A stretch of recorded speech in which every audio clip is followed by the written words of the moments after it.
పూరా లోకల్. దక్షిణ కాశీగా పేరుగాంచిన వేములవాడ రాజరాజేశ్వర స్వామి ప్రధాన పూజల్లో ముఖ్యమైనదిగా భావించే కోడె మొక్కులు ప్రస్తుతం వివాదంగా మారినాయి. ఆదాయంగా మారి ఏడాదికి దాదాపు 27 కోట్ల రూపాయలని ఆదాయం చేకూరుస్తున్న కోడె మొక్కులకు సంబంధించి కోడెల పరిరక్షణ ఒక ప్రశ్నార్థకంగా మారిన పరిస్థితి. గత కొద్ది రోజులుగా మనం చూస్తున్నాం. వేములవాడ రాజరాజేశ్వర స్వామి ఆలయానికి సంబంధించిన కోడెల సంరక్షణ అనేది ఒక ప్రశ్నార్థకంగా మారడంతో అధికారులు అప్రమత్తమయ్యారు. గత కొద్ది కాలంగా అనారోగ్యంతో పోషణ భారంగా పోషకమైన ఆహారం లేక చనిపోతున్న పరిస్థితి. అయితే దీనిపైన ఇటు గో సంరక్షణ సమితి అటు ప్రభుత్వం అందరూ కలిసి ప్రస్తుతం ఏం చేయబోతున్నారు ఇవన్నీ తెలుసుకునే ముందు నమస్తే, నేను మీ మధుకర్ రెడ్డి, మీరు చూస్తున్నారు పూరా లోకల్ న్యూస్.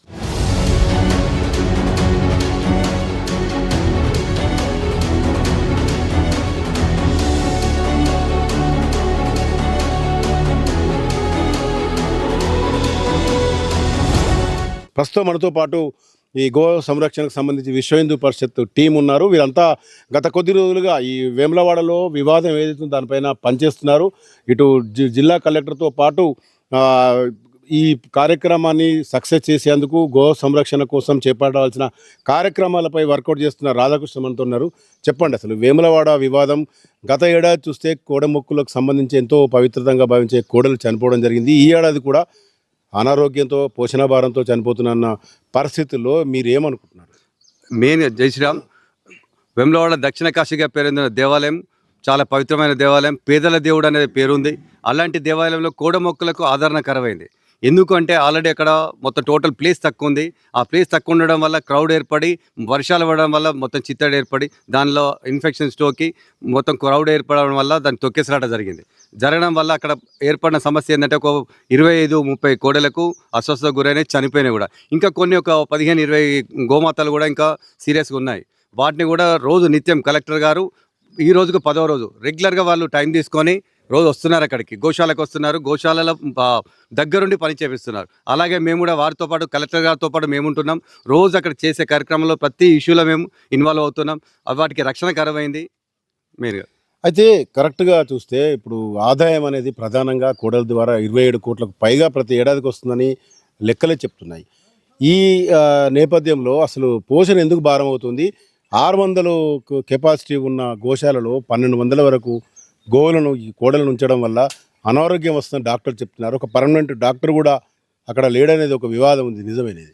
ఇది 100% కరెక్ట్. ఇది పర్మనెంట్ డాక్టర్ కావాలని చెప్పేసి మేము 10 ఏళ్ళ నుంచి కొట్లాడుతున్నాం. పర్మనెంట్ డాక్టర్ కావాలని చెప్తున్నాం. కోట్లు వచ్చే ఆదాయం ఉంది అందులో. దానికి పెట్టేది మాత్రం చాలా శూన్యం. కోట్లలో వచ్చే ఆదాయాన్ని అక్కడ 8 ఎకరాల 8 ఎకరాల గడ్డి పశుగ్రాసం కని చెప్పి 8 ఎకరాలకు ఒక కాంట్రాక్ట్ తీసుకోవడం జరిగింది. 8 ఎకరాల గడ్డి ఎంత వెళ్తాయండి? రోజు ఒక 2 ట్రిప్పులు 3 ట్రిప్పులు వెళ్ళనే లేదు అసలు. అట్లాంటిది ఆయన ఆల్రెడీ మొత్తం దానికి కాంట్రాక్ట్ అయినట్ట ఆయనకి ఇవ్వడం వల్ల అక్కడ వాటికి పచ్చిగడ్డి గ్రాసం లేదు. పచ్చిగడ్డి ఉండాలని చెప్పేసి ఒక 20-30 ఎకరాలు పచ్చి గ్రాసం ఏర్పాటు చేయాలని చెప్పేసి కోరడం జరిగింది. అక్కడ పర్మనెంట్ డాక్టర్లు ఉండాలని చెప్పి అంటున్నాం. అక్కడ ఉన్న సిబ్బంది లోపమే. సిబ్బంది ఉంటారు కానీ అక్కడ పేరుకి మాత్రమే ఉంటారు. 32 మంది అక్కడ ఉన్నారు. దానిలో పనిచేసే వాళ్ళు ఒక్కరిద్దరు కనిపిస్తారు.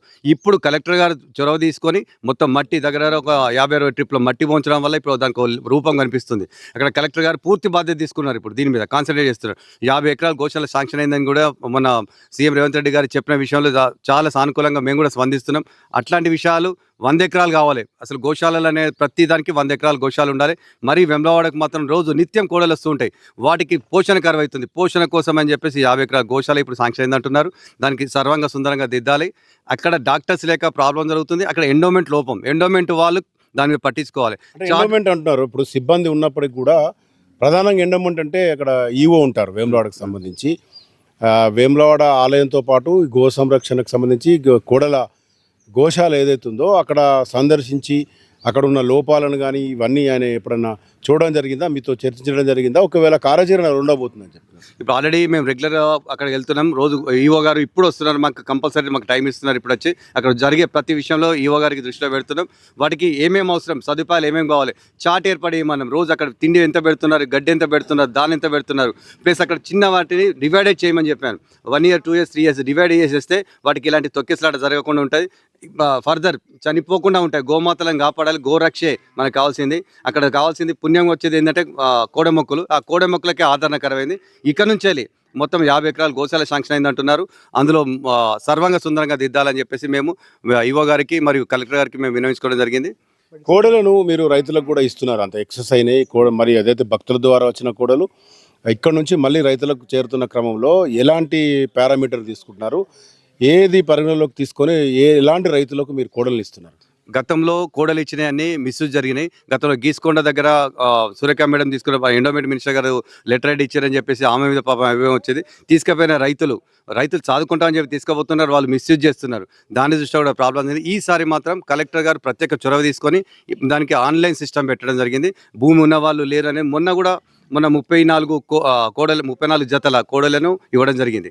ఆ రోజు మాత్రం ఏంటంటే మొత్తం 55 మొత్తం టోటల్ 125 మంది అప్లికేషన్ పెట్టుకున్నారు. అందులో పరిశీలించి ఎవరెవరు జెన్యూన్ ఉన్న పర్సన్ అని చెప్పేసి అక్కడ ఏఈఓ గ్రామ స్థాయిలో ఉండే అగ్రికల్చర్ ఆఫీసర్ అటెస్టేషన్ చేపించి దానికి ఇవ్వడం జరుగుతుంది. ఇప్పుడు ప్రతిదీ ప్రతిష్టంగా పకడ్బందీగా కలెక్టర్ గారు దీని మీద చొరవ తీసుకొని చేస్తున్నారు 100%.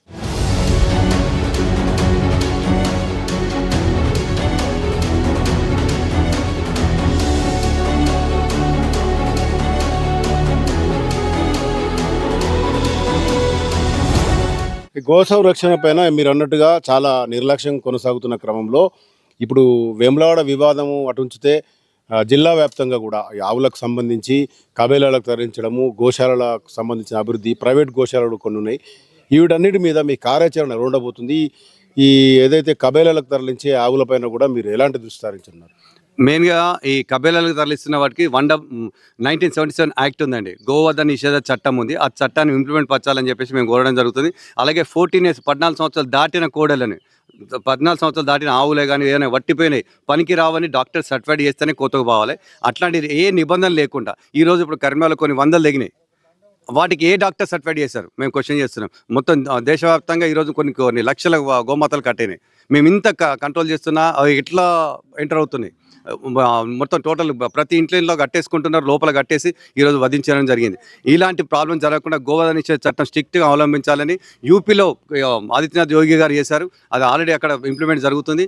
అలాగే అక్కడ ఒక రైతుకు ఒక్కొక్క ఇంటికి రైతు ఆవు పెంచుకోవాలని చెప్తున్నారు. ఇంటింటికి 2000 రూపాయలు ఇస్తా అంటున్నాడు. అక్కడ ప్రోత్సహిస్తున్నారు రైతులని. ఇక్కడ కూడా అదే విధంగా చేయాలి. అదే విధంగా జరుగుతాయి. ఇక్కడ గోమాతలు కాపాడబడతాయి అని చెప్పేసి మేము విశ్వ హిందూ పరిషత్ పక్షాన మేము డిమాండ్ చేస్తున్నాం. వాటిని కాపాడాలి, గోరక్ష చట్టాన్ని అమలు పరచాలని చెప్పేసి. జిల్లా కలెక్టర్ చొరవ అని చెప్తున్నప్పటికీ గతంలో ఇదంతా అధికారుల దృష్టికి వెళ్ళలేదా? పదే ప్రతి ఏడాది కూడా ఈ కోడలకు సంబంధించి మరణాలు, వాటి సంరక్షణ, వాటి పైన అధికారులు చూపిస్తున్న నిర్లక్ష్యం ఇవంతా తెరపైకి వస్తున్న క్రమంలో ఏకంగా 10ల కొద్దీ దాదాపు 30 కోడలు చనిపోయినట్టుగా చెప్తున్న క్రమంలో గత ఏడాది కూడా చనిపోయాయి. ఇదంతా అసలు ఈ సద్దుమనగాలే, దీనికి ఒక తెరపడాలంటే ఒక నిబంధన ఎలా ఉండాలి, ఎలాంటి చర్యలు ఉండాలనుకుంటున్నారు? అక్కడ మెయిన్గా ఏంటంటే మొదటి నుంచి అదే చెప్తున్నా, అక్కడ వ్యవస్థ లోపం జరిగింది. అక్కడ ఉండే ఎండోమెంట్ వ్యవస్థ కరెక్ట్ లేదు. ఇప్పుడు ఒక సిచ్యువేషన్, దానికి ఒక కరెక్ట్ ఒక స్కెచ్ చేసాం. దానికి ఆల్రెడీ ఒక చార్ట్ ప్రకారం నిత్యం ఏమి ఇవ్వాలి, ఏం చేయాలనేది ఒక సిస్టమ్ తయారైంది. అక్కడ డాక్టర్స్ని పర్మనెంట్ డాక్టర్స్ కావాలని చెప్పడం జరిగింది. పర్మనెంట్ డాక్టర్స్కు కలెక్టర్ గారు సానుకూలంగా స్పందించారు. ఈఓ గారి దృష్టి కూడా తీసుకుపోతున్నాం. అక్కడ జరిగేదంతా ఈఓ గారి కంట్రోల్లోనే ఉండాలి. అది ఈఓ గారు ఏంటంటే ఒక 10 మందిని అక్కడ అలర్ట్ చేశారు. అక్కడ వాళ్ళ లోపం జరిగింది. అక్కడ ఏంటంటే నిత్యం వాటి మీద మనం చూస్తూ ఉండాలి.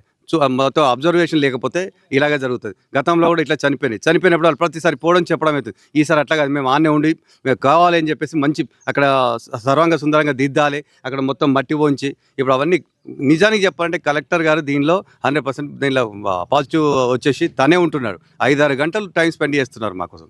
అక్కడ గోశాల నిర్మాణం, గోశాలకు సంబంధించిన ఏ ఇష్యూస్ అయినా కలెక్టర్ గారు ఇప్పుడు ముందున్నారు. మొన్న ఎండోమెంట్ కమిషనర్ గారు వచ్చారు, వారి దృష్టి కూడా తీసుకుపోయినాం. ఇక్కడ జరిగేటన్నీ జరుగుతున్నాయి. వచ్చే కోట్లలో ఆదాయం కోడె మొక్కల మీదనే వస్తుంది.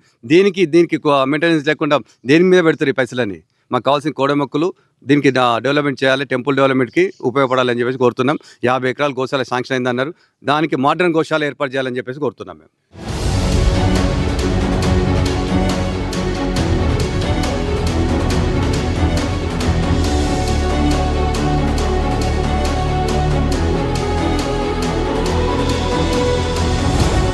ఇది మొత్తంగా చూస్తే ప్రధాన ఆదాయంగా ఉన్న కోడె మొక్కులకు సంబంధించి టికెట్ ధర కూడా భక్తులు ఎంతో భక్తితోని కోడెలను కట్టేయడం కోసం టికెట్ ధర వెచ్చిస్తారు. ఏడాదికి దాదాపు 27 కోట్లకు పైగా వస్తున్న ఆదాయానికి సంబంధించిన కోడెల నిర్లక్ష్యంపై ప్రభుత్వం ఇప్పటికే అలర్ట్ అయిందని చెప్పొచ్చు.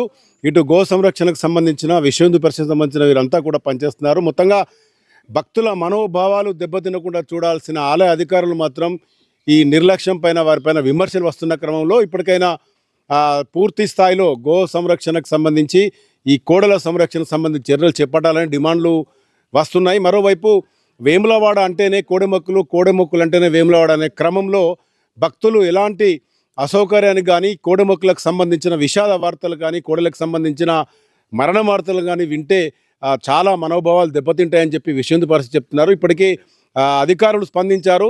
ఇప్పుడు ఈవోకి సంబంధించి కూడా వేములవాడ ఈవో గతంలో ఎవరైతే ఉన్నారో ఇన్ఛార్జిగా ఉండేది ఫుల్ టైం ఈవో వచ్చిన తర్వాత ఒక సంరక్షణ ఉండాలని చెప్తున్న క్రమంలో రానున్న రోజుల్లో చూడాలి అసలు గో సంరక్షణ కానీ ఈ కోడలకు సంబంధించిన అన్ని కూడా ఎలా ఉండబోతున్నాయి. మొత్తంగా అటు రాష్ట్ర ప్రభుత్వం కూడా స్పందించి పూర్తి స్థాయిలో కోడల కోసం ఎక్కువ భూమిని కేటాయించడం, వాటికి కావాల్సిన గడ్డికి సంబంధించి పచ్చి గడ్డికి సంబంధించిన ఒక పొలాలు డెవలప్ చేయడము, వాటికి మేతకు సంబంధించిన అన్ని వేయడాన్ని కోరుతున్న సందర్భంగా రానున్న రోజుల్లో వేములవాడ కోడెలకు సంబంధించిన వివాదం ఇక సద్దుమణినే అని చెప్పి వాయించవచ్చు. కెమెరా పర్సన్ మైదర్తో మధుకర్, పూరా లోకల్, కరీంనగర్.